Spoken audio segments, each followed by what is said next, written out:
Okay, so let's finish up chapter 14. We're on 14 since halfway through last class. All right, so there's a lot of information in a very small portion, chapter 14. There's a few things that I'm going to concentrate on, and I will point them out. I'm not going to get crazy about all this stuff, okay, this beginning stuff. Basically, I want you to understand some of the major pathways, and I want you to understand some of the different neurons associated with what? What is this chapter called? The nervous system. Which nervous system? Autonomic. Automatic. Yes? Yeah. Good. So, we ended up with some visceral receptors. What's viscera? Internal organs. We looked at some diagrams like this. I'm not going to make you memorize this. Understand? I just want you to understand what the autonomic nervous system is doing for some of these different systems. Remember, what are the two divisions of the autonomic nervous system? Sympathetic, parasympathetic. So a lot of these functions have to be sped up and slowed down. Now, what are some of the receptors responsible for information, or nerve groups, responsible for transmitting this information? When we talk about this information, is it sensory or is it motor? Which one? This chapter. Oh, it's Motor. Yes? Motor. We're sending information out. Okay, there is some integration, there is processing associated with this, but most of the stuff we're talking about in this chapter is information going out to cause some sort of effect. Yes? Good. So, some of the neurotransmitters associated with the autonomic nervous system physiology are things like cholinergic fibers. And these guys release that famous neurotransmitter that we talk about all the time, acetylcholine. It's not the only neurotransmitter, but this group of fibers are associated with that neurotransmitter. Yes, sir? the ganglion. Is that the area around the nerve? Does anybody have a ganglion? I have one. I don't want to gross you out. It's on my foot, and it's nasty looking. It's like a little ball, almost like a growth. So when you think of ganglion, think of that little ball. Well, I think of a ganglion cyst. Is what Exactly. That's exactly what it looks like if I go and look at the anatomy of a nerve. So you're going to see that little ball, that little outgrowth almost. And what's there? Cell bodies.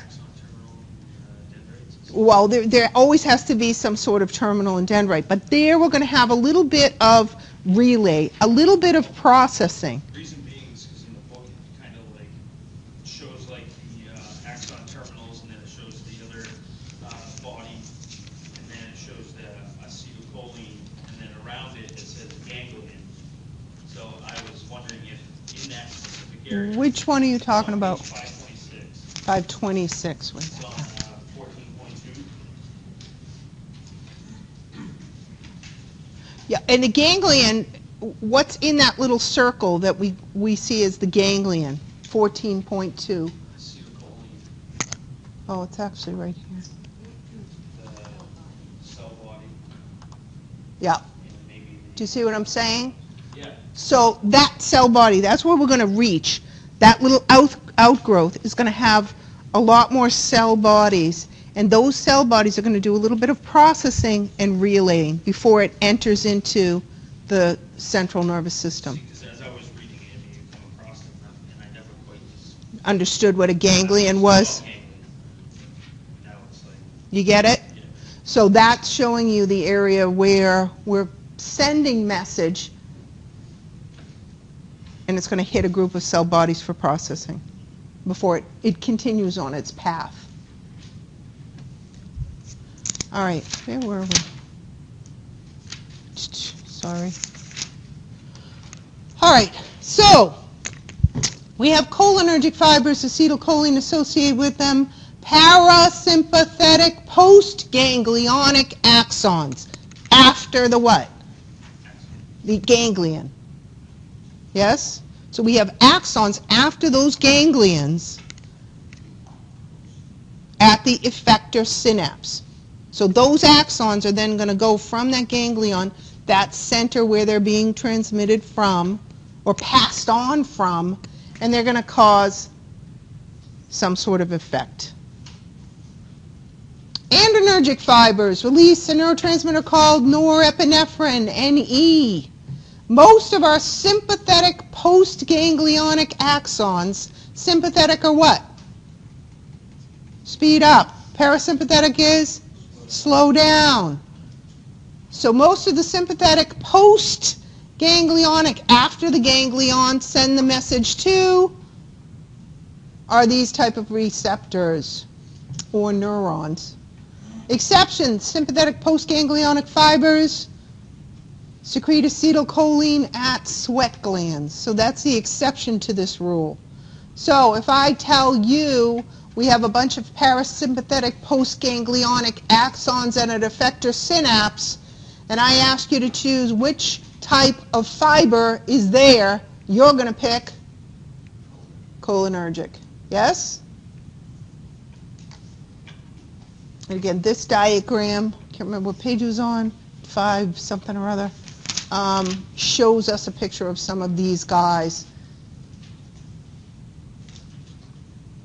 Receptors for neurotransmitters: cholinergic for acetylcholine, adrenergic for norepinephrine. As far as cholinergic receptors go, we're going to find 2 different types, nicotinic and muscarinic, named after drugs that bind to them and mimic acetylcholine effects. Where are we going to find these wonderful things? Nicotinic receptors, sarcolemma of skeletal muscle cells. What's a sarcolemma?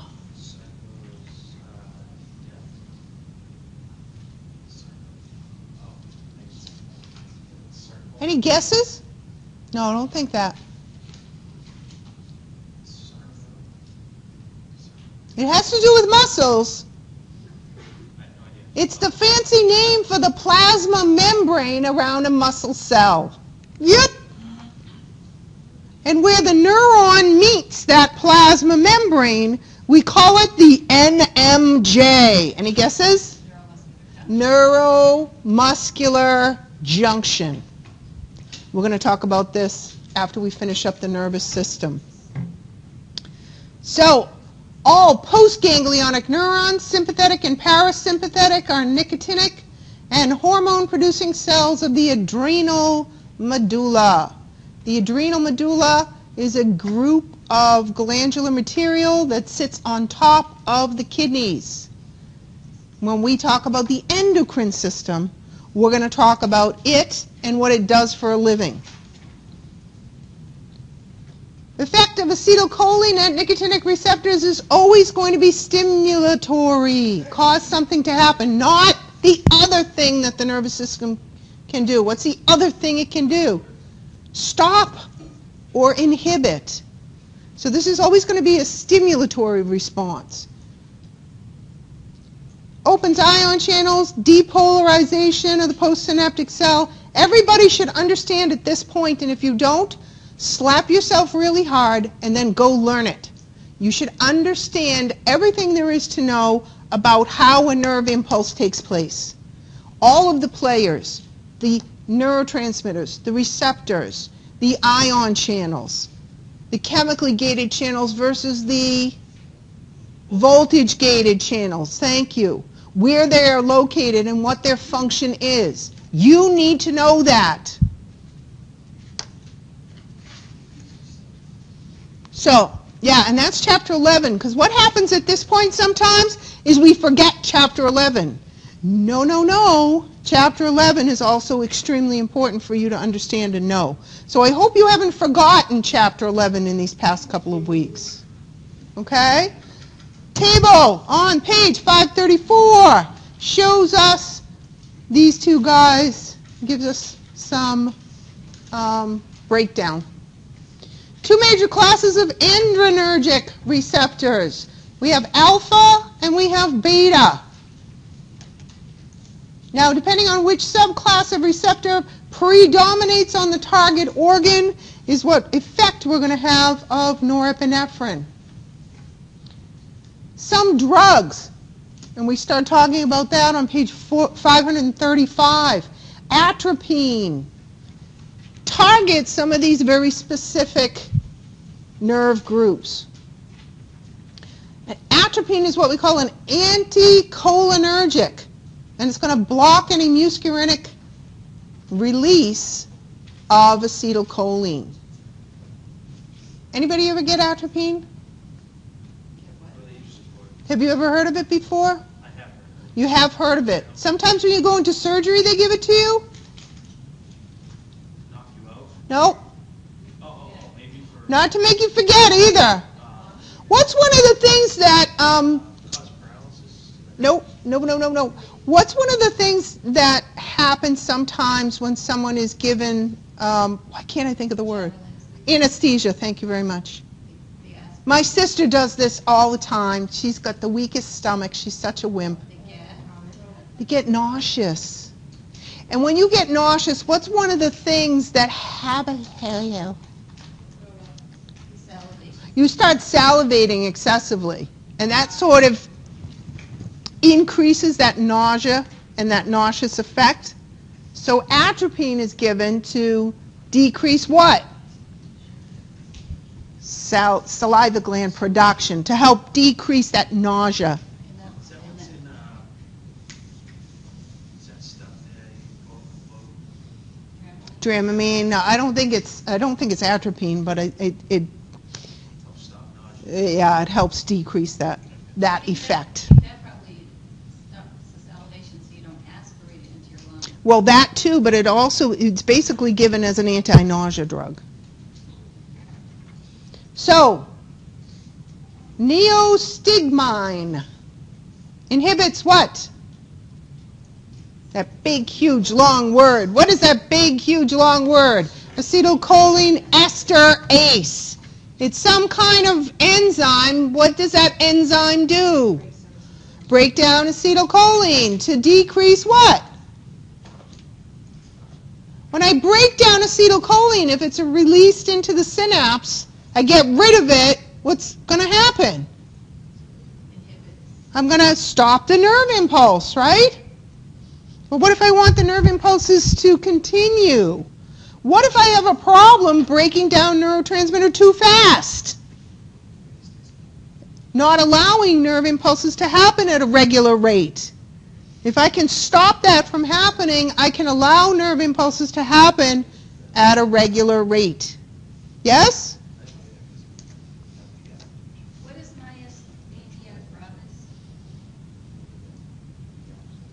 Muscle-related. Oh my gosh, my brain just went dead. What is myasthenic gravis? Muscle. Is that like Parkinson's? I don't know. Won't be on the exam. It's a muscle-related. I'm trying to think of the specifics of it. Sounds right in my head. Remember action. Is it paired for lack of acetylcholine stimulation? Muscle activity? Yeah, it's when the muscle is not stimulated at a proper rate, so it's not stimulated enough to have a proper effect. So it's because of the fact that acetylcholine is broken down too quickly. No, not enough.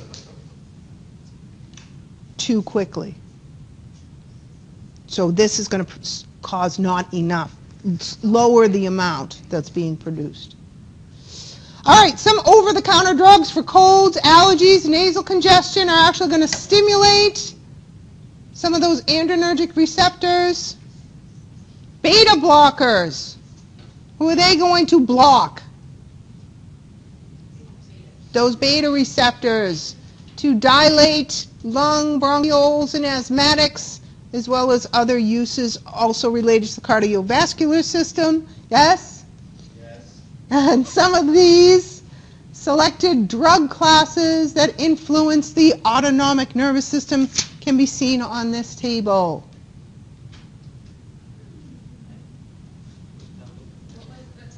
It's on page 14.3. It's on page 535.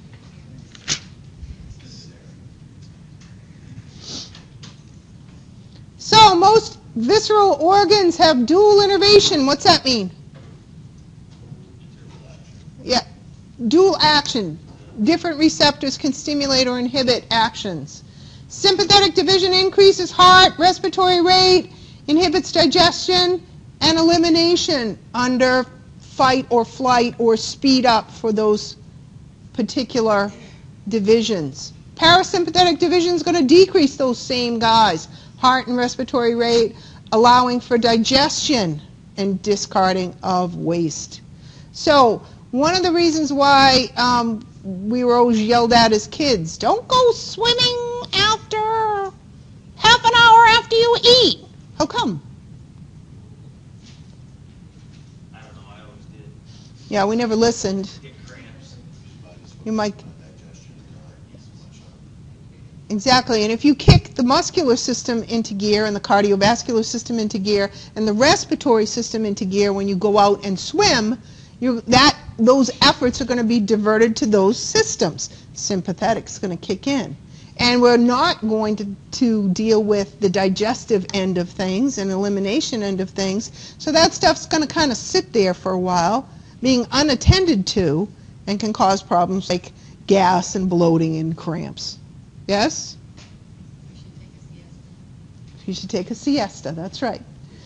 So, parasympathetic, sympathetic divisions on various organs. And those can be seen on page 536, table 14.4. Again, I'm not going to make you memorize this. Sympathetic tone is very important. Tone of different muscle groups that need to constantly be stimulated for things like posture. Controls blood pressure, even at rest. Entirely innervated by sympathetic fibers, the vascular system. And sympathetic tone or vasomotor tone keeps blood vessels in continual state of partial constriction. Because what are your blood vessels for? What are they for? Yeah, they're the delivery system. So they constantly, in order to deliver their product, what are they doing? They're constricting and expanding. Exactly. They have to push stuff through a tube constantly. Even while we sleep, we constantly need to have innervation of that smooth muscle to pump and deliver blood to where it needs to be delivered. So if that totally relaxes, is that going to work for you? No. Even when you're asleep. So that's basically what sympathetic tone is talking about. Some of these different systems that need to be innervated so they can deliver their product. Sympathetic fibers fire more rapidly to constrict blood vessels and cause blood pressure to rise. So when we talk about the cardiovascular system, when we talk about maintaining pressure in the system, the sympathetic nervous system is involved in maintaining pressure throughout the system. When you stand up or you lay down, pressure is going to change in your system. When I keep saying pressure in your system, I'm talking about the cardiovascular system. So we constantly have to monitor that pressure so the delivery is going to be consistent. If I didn't have the ability to do that, every time I stood up, what would happen to blood flow to my head? It would get sucked down because I am moving up, pressure, or what do I want to say? Gravity is pulling my fluids down. right? So if I didn't have sympathetic innervation to squeeze a little bit to keep that flow going, I'd be in trouble. Yeah, that's why astronauts have to go through all of the training so that their bodies can build up that type of muscle. Exactly, and you're... Take off, And that's what would happen if we didn't have the ability to alter that. You would pass out, and that's what happens to you the first time. When you shoot up that quickly, you're going to pass out until your body is used to those rapid changes in pressure. And that's what all that training is all about. Alpha blocker drugs interfere with vasomotor fibers and used to treat hypertension for those people that create too much pressure in the circulatory system. Hypertension, high blood pressure. So what do I need to do? Decrease that sympathetic stimulus. Decrease that push on the cardiovascular system. Again, when we talk about different systems next semester, we're going to talk about involvement of things like the renal system in helping to maintain pressure in the system. But this is the nervous system's part in that role. Sympathetic division normally dominates heart, smooth muscle, digestive, urinary, activates most glands except for adrenals and sweat glands. Who's involved with the adrenal and sweat gland activation? Sympathetic. Slows the heart rate, dictates normal activity levels. This is what I want you to know about the autonomic nervous system. So a lot of those beginning slides I'm not going to get crazy about. I want you to understand nicotinic, muscarinic, those types of receptors, and then I want you to understand this stuff. What is the role of sympathetic division versus parasympathetic division? So concentrate on that for this chapter. Again, both of them are going to work together. We call that the cooperative effect. And seen in the control of external genitalia. Seen in control of respiratory system when we talk about the respiratory system. Sympathetic, parasympathetic divisions are sending messages to speed up and slow down respiratory rates. An area in the medulla oblongata called the pneumotaxic and the apneustic areas. We'll talk about them next semester. And we're going to talk about the cooperative effect of sympathetic and parasympathetic divisions. Roles of the sympathetic division also include the adrenal medulla, sweat glands, erector pili muscles. Everybody knows what an erector pili muscle is. Causes what? Goosebumples. The kidneys and most blood vessels. Sympathetic division controls thermoregulatory responses. You are what kind of animal? You are a warm-blooded animal, so that means you constantly have to keep control of your temperature. It's going to stay at a constant what? 98.6 degrees Fahrenheit, 37 degrees Celsius, in and around that range, plus or minus a couple of degrees depending on how you run.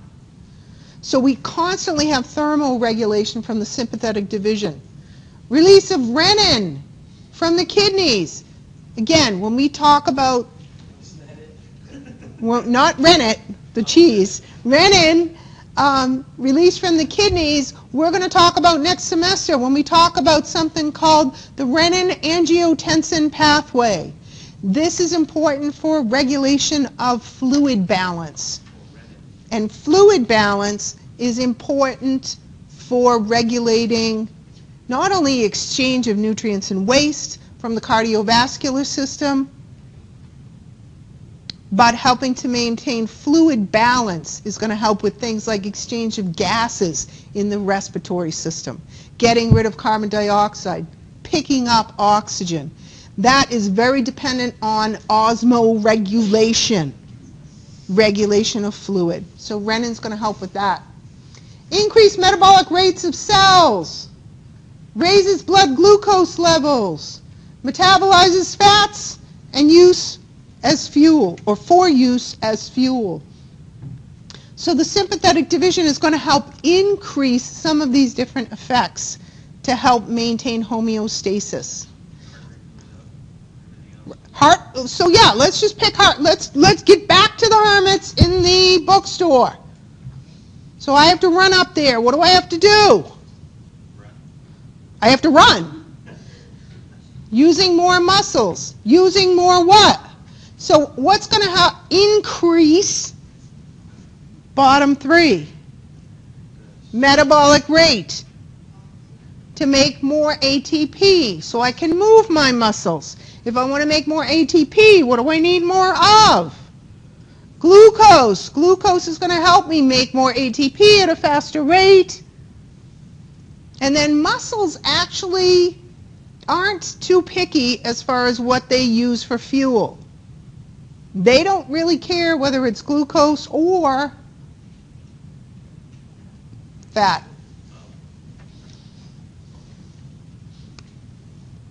Parasympathetic division, short-lived, highly localized control over effectors, short-lived with respect to the rate of stimuli. Acetylcholine quickly destroyed by acetylcholinesterase, sometimes too quick. Sympathetic division are longer-lasting responses and have more of a body-wide effect. Norepinephrine inactivated more slowly than acetylcholine, so the message keeps getting sent a little bit longer. Norepinephrine and epinephrine hormones from the adrenal medulla have prolonged effects with respect to the sympathetic division. Autonomic control of autonomic function. Here's our friend the hypothalamus again. Hypothalamus is so busy. We're going to talk about him a lot, or her, whichever your hypothalamus is. Main integrative center of the autonomic activity. And we'll see it's going to control a lot of hormone release as well. It is also the master of the master endocrine gland, the what?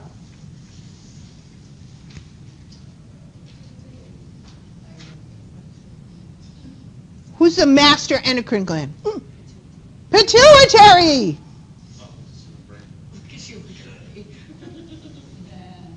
Anterior and posterior pituitary gland, or the adenohypophysis and the neurohypophysis, which we will talk about next semester. The hypothalamus is the master of the master. So again, this portion of the brain we're going to talk about a lot. It has a lot of control over normal homeostatic functions. Control may be direct or indirect through the reticular activating system. So here's just a little smidge of what the hypothalamus controls. Heart activity, blood pressure, body temperature, water balance, activity of those endocrine hormones, that pituitary guy, emotional, rage, pleasure, biological drives, hunger, thirst, sex, reactions to fear, fight or flight. It's a very busy part of the brain. And again, we're going to bring it up quite a bit. So I like this diagram because they actually give the hypothalamus its credit where credit is due. It is the boss. And that's why we probably have it where? Where is it in the brain, the scheme of things? Is it hanging here on the outside? It's really, really well protected in midbrain regions. Wonder why. Cortical connections. Hypothalamus to the limbic system. Voluntary cortical control of visceral activities. Biofeedback. Awareness.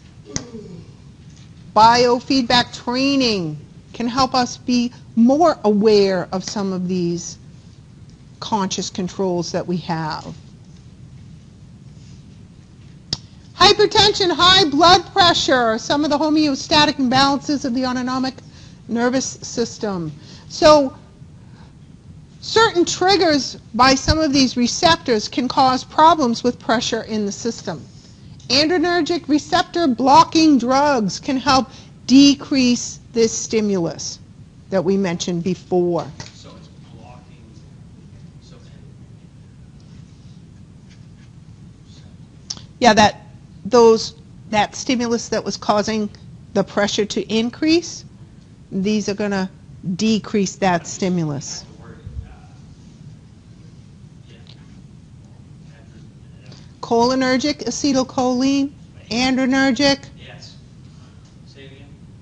adrenergic, Is it antinergic or It's Adrian. adrenergic. Does that have association with the adrenal glands? No. No. What is it? Well, no. It kind of does because of something else. When you see adrenergic, what do you think? I think it's adrenal. All right? Okay, you can think of the adrenals, but what are we talking about? What neurotransmitter are we talking about? Who? Norepinephrine. Who makes norepinephrine? The adrenal glands. So there's your connection. Well, that's Yep. So that's where that comes from. Raynaud's disease. What's that cause? Problems with delivery where? Delivery of materials from the circulatory system to the extremities. Extreme extremities. That's why I said it wrong. Like the ends of your fingers and the toes. So, can cause pale, cyanotic, and very painful activity in those extreme extremities, at the very end of your extremities. That's not really a word, I just made that up. Yeah, and causes a lot of decreased delivery.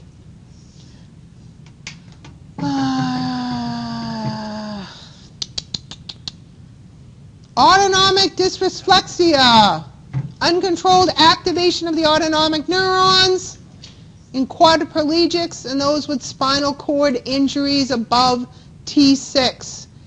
Can cause a lot of pressure problems, can also cause a lot of, because of the pressure problems, buildup of fluid in places.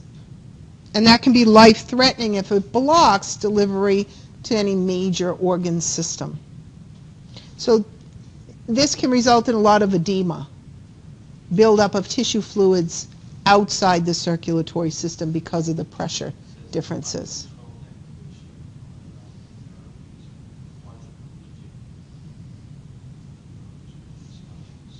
So we have an increase in pressure, which is going to cause problems with A, delivery of materials. You're basically dumping off too much at the capillary beds. So you're not able to get excess tissue fluids back into the circulatory system at an even rate. Is that why people wear the socks? Yeah, sometimes people wear that, and sometimes there can be all sorts of procedures that can help alleviate that pressure increase. Yeah. And again, this is in patients who have injuries above T6, thoracic vertebrae 6. Yes? Up here. So everything below is movement, muscle movement is non-functional.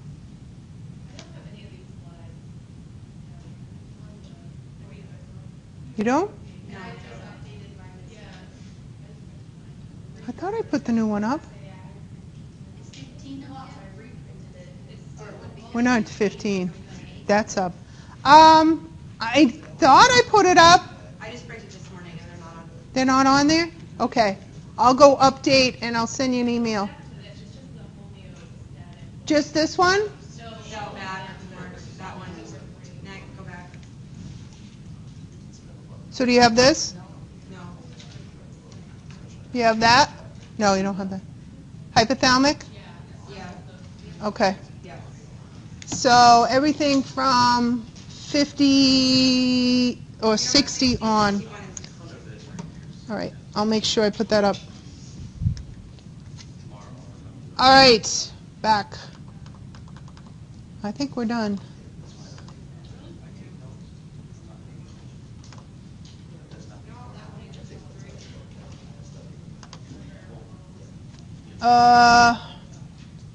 Don't worry about that. Don't worry about that. Okay.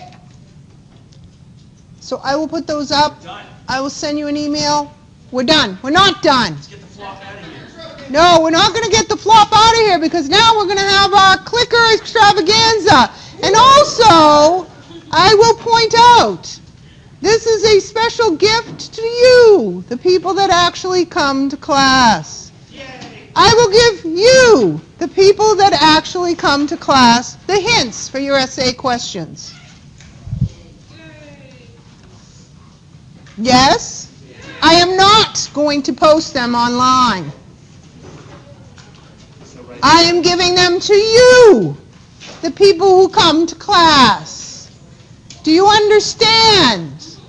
For those who do not come to class, they are SOL.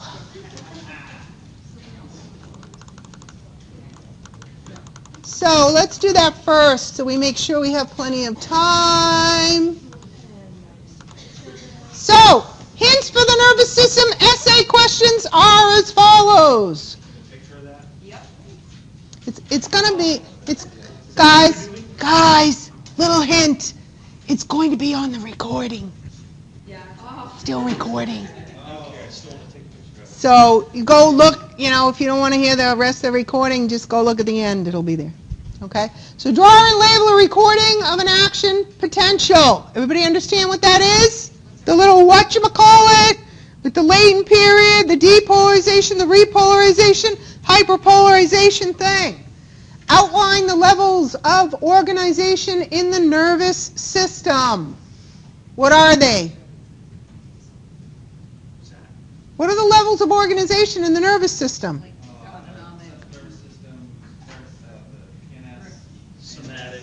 You got it. So remember those diagrams that we started right at the beginning? That big diagram that had central nervous system with the brain and spinal cord and peripheral nervous system and all of those different divisions? That's what I mean.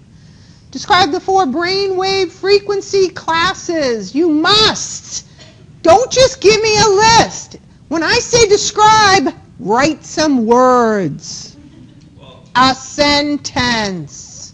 You must include when they would be seen on a normal or abnormal electroencephalogram. Yes? I mean like REM is obviously. No. Brainwave is not REM. Those are sleep cycles. Alpha, beta, theta. Yes. And you have to describe them. Abnormal. Abnormal? Abnormal. Yes. I'm glad you picked that up. It's abnormal. I can't even say that. Draw and label the parts of a neuron. Dendrite, cell body, nucleus, axon, axon terminals. You got it. Schwann cells, neurolema. List the neuroglia and describe where and describe. See? That word's in there again. That silly describe word. That means no list. You make the list, you make a description to get full credit. Where each of them is found in the body, please include each cell's function. What do they do for a living? List the 12 cranial nerves by name and number. And list the components of a reflex arc. That was your bonus question today. Yes? We good? Oh. Yeah, it's still up there. Okay? Those are going to be on the recording. Again, for those of you who come to class, who listens to the recordings? Yeah, okay. Many of the people that don't bother showing up to class don't listen to the recordings either, so. Well, I do sometimes. Most of the time. Well, for those of you who come regularly, if you miss class, then you rely on that, so. I get it once from here, that's all I need. Just saying. Ken's laughing at you. Yeah, well, All right, my friends, let's start with the clicker extravaganza. Yay! So some of these are repeats. Some of them are you've seen before. I don't care. Let's go through it. Let's see how much we can do. So, the nervous system has 3 overlapping functions. Which of the following represents a logical sequence of these 3 functions?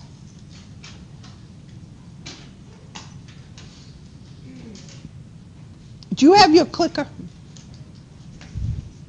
Do you have your clicker? Make sure it's on and click.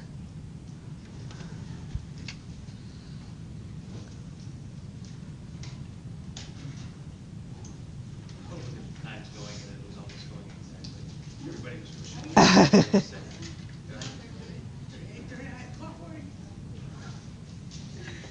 5, 4, 3, 2. Just click something at this point. Everybody click. 42 people. That's. Yeah. What's the answer? The answer is C. Awesome!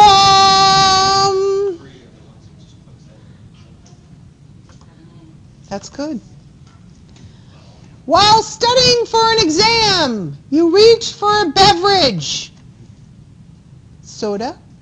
To extend your arm, you blank, or your blank nervous system is activated.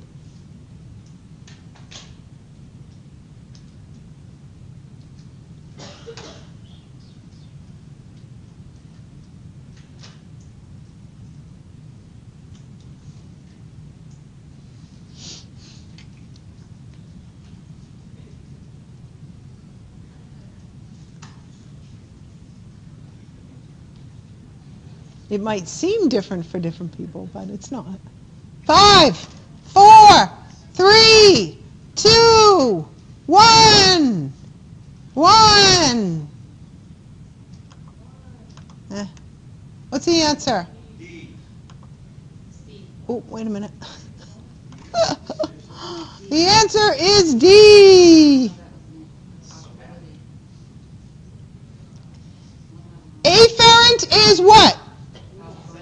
Going in, sensory. Efferent is outgoing. Autonomic, even though some people might extend for a beverage what they think is automatically, no. Sympathetic, speed up, no. D is the answer. Somatic.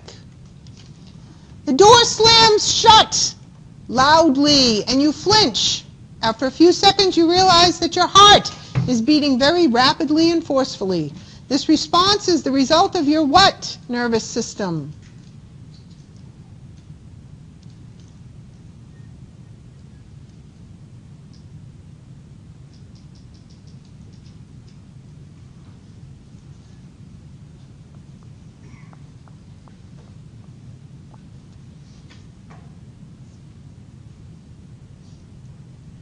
Five, 4, 3, 2.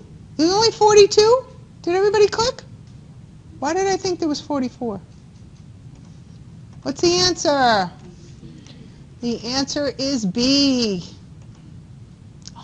Good, good. That's good. Complete the following analogy. Oops. Electrical wire is to electrical tape as the peripheral neurons are to what? Peripheral.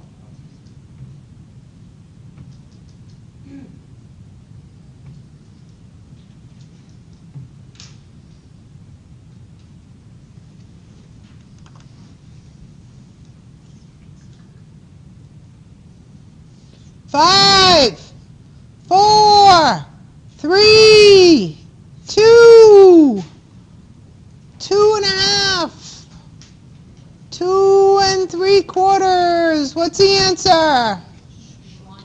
Schwann cells. Oh, peripheral nervous system. Who's the electrical tape in the central nervous system? Oligodendrocytes. Do you understand what they're talking about, electrical wire tape? What's it do to the electrical wire? It insulates it. Yes? What are astrocytes for? Are they in the peripheral nervous system, first of all? Nope. They're in the central nervous system. They're their structure to help feed the neuron. What's an epididymal cell? They make cerebrospinal fluid. Where are they? In the central nervous system. One of these things is not like the other. Yes? Did you watch that show when you were little? Sesame Street? Oh, yeah, of course. Come on. I loved it. Now it sucks. Each neuron in our body has the lifespan of. Yeah, you've seen this before. You better get it right.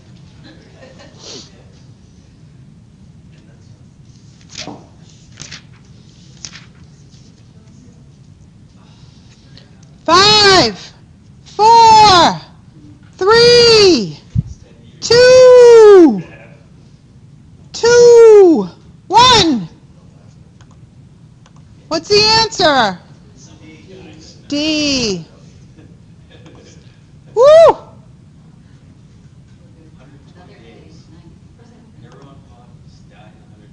Yeah, you'd be dead in 120 days then. Because neurons can't undergo, for the most part, what? Mitosis. So if your cells only last 120 days, you're dead in 120 days. Yes? Think about it, guys. Engage in the question. What is the question asking?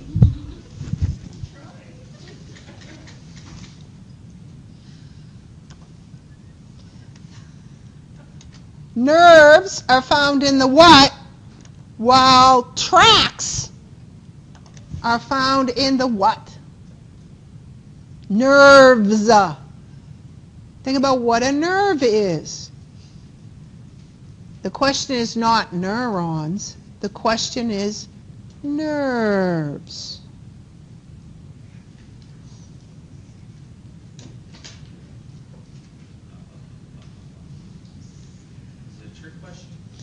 Yeah, I'm looking at it and I'm like, I don't like that question. I would never ask that question. Think the majority of nerves. Let's try that. Because you could argue this question. It's a crappy question. Think, again, the majority of nerves. 5, 4. What's the answer? No. I went with A at first. A. Now why? No. Okay. All right. This is not good. I know it's Okay. All right. Nerves. Those pipelines we talked about with the epineurium and the endoneurium, the box of straws analogy that I talked about, most of those are where? In the peripheral nervous, outside the central nervous system. They're those groups of wires, right, that are feeding into the central nervous system. Now, this is a crappy question because there's also nerve groups where? Yeah, where? What are they? The nerve groups in the central nervous system are what? No, not spinal. Say it again. The nerve groups in the central nervous system. You have to memorize 12 of them. The cranial nerves. So that's a crappy question. But the majority of them are in the peripheral nervous system.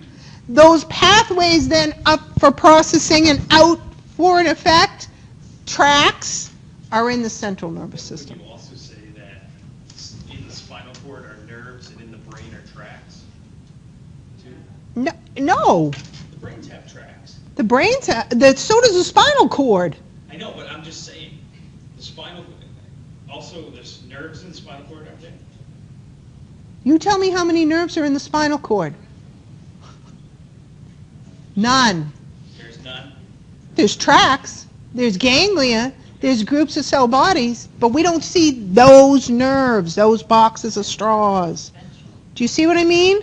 So if I dissect that spinal cord, I'm going to find tons of different tracts. All those diagrams in the book that we saw of pathways up and down, those aren't nerves. Those are tracts. Does that make sense? No. Spinal nerves are in the peripheral nervous system. They feed into the spinal cord. So let's analogy.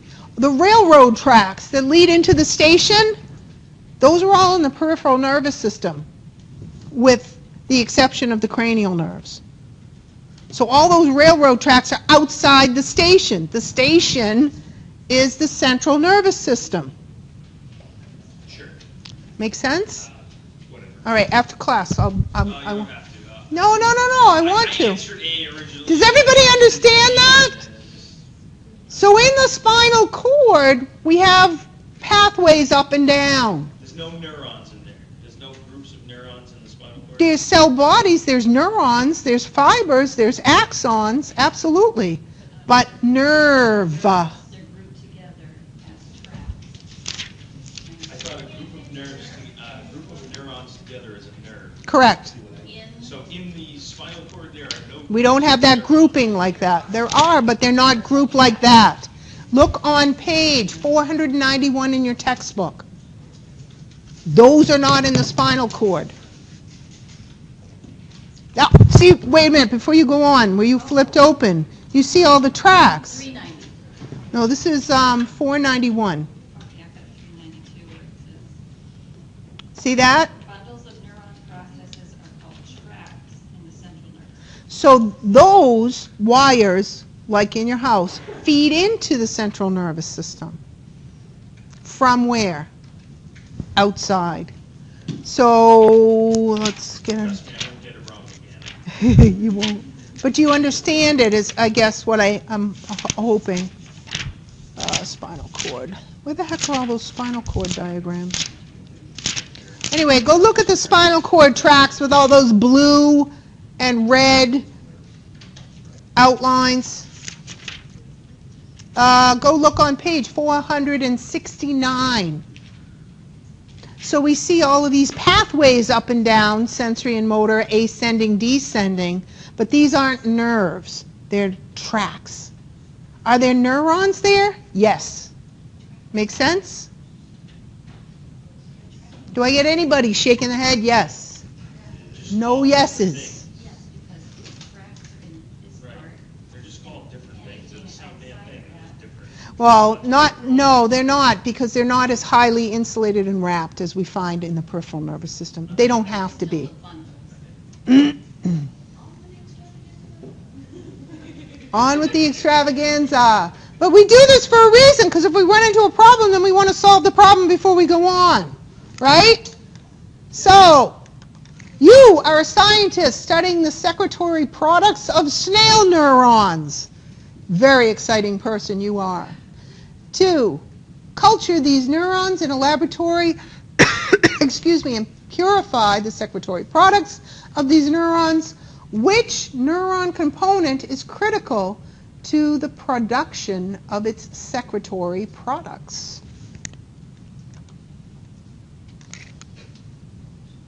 That's a really long-winded question. But basically, bottom line, what secretes stuff?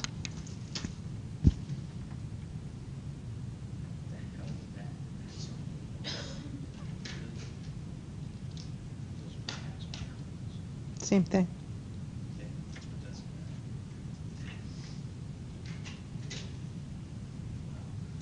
5, 4, 3, 2, 1. One more. Somebody left. Went to the ladies' room. What's the answer? The answer is who makes it? The production of, whoa, let's see. Trick question. Oh, wait a minute. Oh, I changed my answer from cell body to... So the question is, which neural component is critical to the production of the secretory products? Now, one of the things that might cue you to this in these answers, there's 2 answers that you could put, right? There is. You could put, if you were thinking what you were thinking, axon, or you could put axon end bulbs. But that's not the question. The question is, who makes the stuff? Who makes the neurotransmitter? The cell body. Then it's carted down the axon to the axon end bulbs for secretion. It's crap. That's a crappy question. Start. The portion of the axon that communicates with its target cell. Oh my word, I got this. Everybody better get this one. After that last question, everybody better get this one. That's your hint.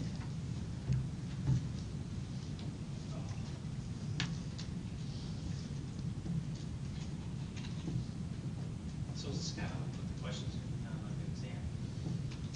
Because if you put that long one on the exam, Do I ever put questions like that on your exam? you never. No. These are prepared by the company. I sometimes do. I want you to read, though. 5, oh, you're done. No, I don't trick you. Sometimes, a lot of times what happens with students while they're taking a multiple choice exam is, especially when they feel confident about the material, you read half the question and you say, I know the answer, blah, blah, blah, blah, because you're in a race to get out of here, or I don't know, like there's a prize or something if you pass your test in first. Read the whole question and then answer it. Be very methodical with multiple choice exams. Exactly. Okay, what's the answer? The answer is C to this one. Yes? But see how they're worded differently? Read the whole question. If you learn nothing from that little question, learn that you need to read the whole question and read the answers. Usually the first answer that comes into your head is probably the answer. But keep doing that methodical when you take an exam like this. The basis for differentiation between gray matter and white matter in the central nervous system is the presence of what? What do we find in white matter? White matter. And this is in the central nervous system.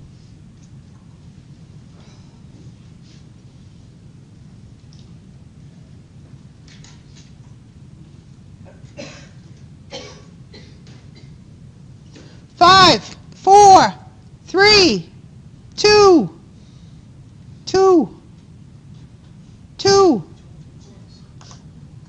What's the answer?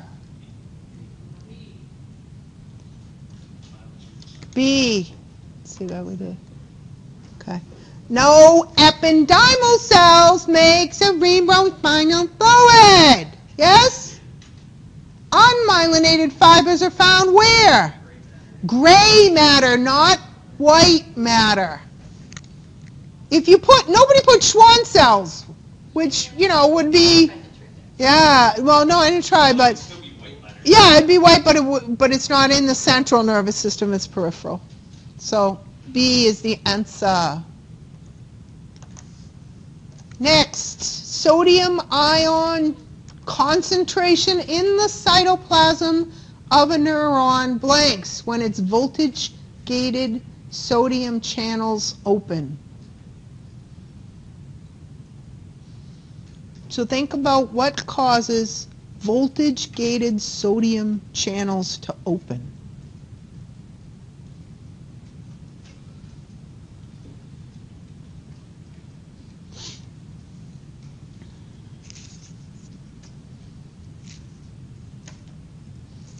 Five, 4, 3, 2,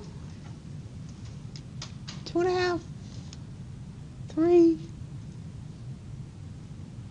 Press the darn button. All right, don't press the button. What's the answer? Increases. That's what causes the charge to do what?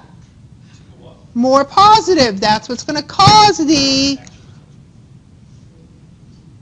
voltage-gated channels to open?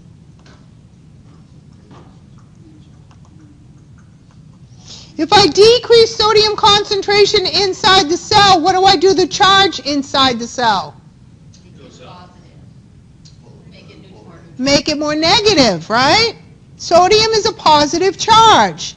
If I decrease, push sodium out, what happens to the charge inside the cell? Becomes more negative. Make sense? I thought you were saying it was coming in. When sodium comes in, you make the charge more positive. And that's the stimulus for a voltage-gated channel. Increase the charge, more positive. It's an action potential. Correct. And that's what's going to correct. That's what's going to trigger the action potential, exactly. Chief contributor to the negative charge of arresting neurons' intracellular fluid. What's the thing that causes it mostly to be negative?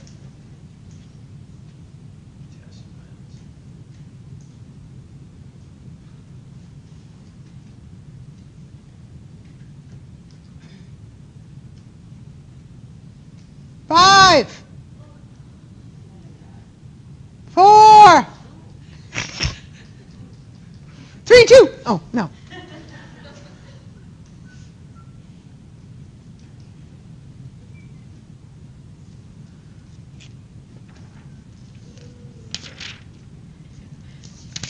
Five, 4, 3.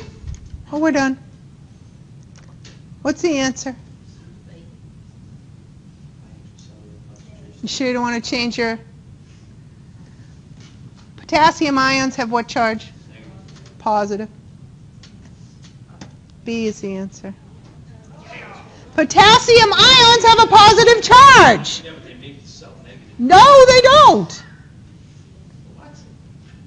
So if you have more potassium ions coming in, What is the chief contributor to the negative charge? Let's see how many of you put it. I don't know what page it's on. Unfortunately, I don't have the book pages memorized, but that's what causes most of the negative charge. The reason it goes positive is because we have a huge influx of sodium. But potassium is also in there too.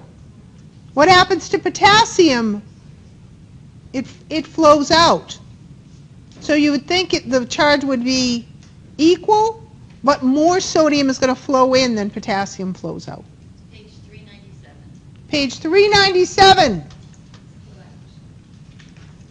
tells us that. So B, potassium has a positive charge. I know it's involved in the whole mechanism, but that's not the primary reason we have that negative charge on the inside. He's giving me the jiggy eye, but it's true. The voltage displayed across a resting neuron membrane is termed what?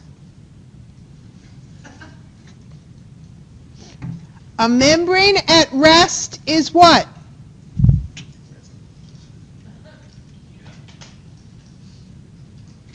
if it's not that answer, I'm going to be really mad. 5, 4, 3, 2. Yeah, I'm not waiting for you. What's the answer? The answer is C. Very good. Depolarizing depolarization is what? It's when the membrane is what? Is it resting? No, it's working. Right? Maintenance of the resting membrane potential. Negative on the inside, positive on the outside. Is possible due to what?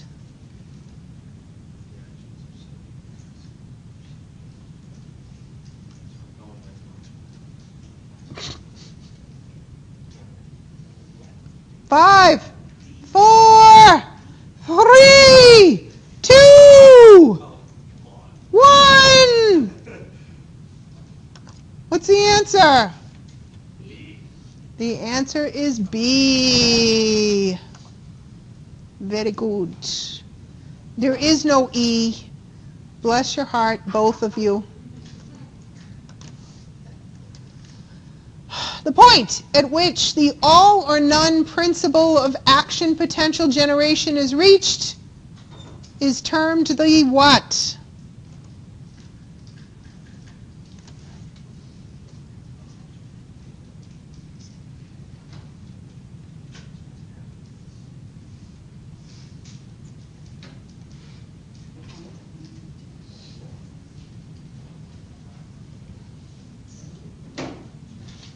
Five, 4, 3, 2, 1. Oh, threshold. What am I doing? Yeah, some of these things are like, yeah, that's not in the book. So eliminate those. The point of no return.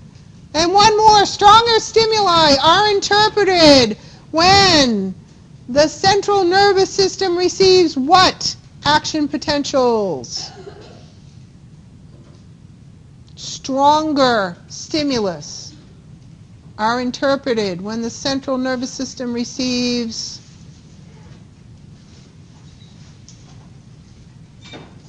That's a tricky question, too. no. I'll explain no in a minute. Please do. 5, 4, 3, 2, 1. More frequent. You can't have a higher magnitude. The dominoes are going to drop. They're not going to drop any faster. They're going to drop. But they can be more frequent. Good. I'm very proud of you. Wait one second.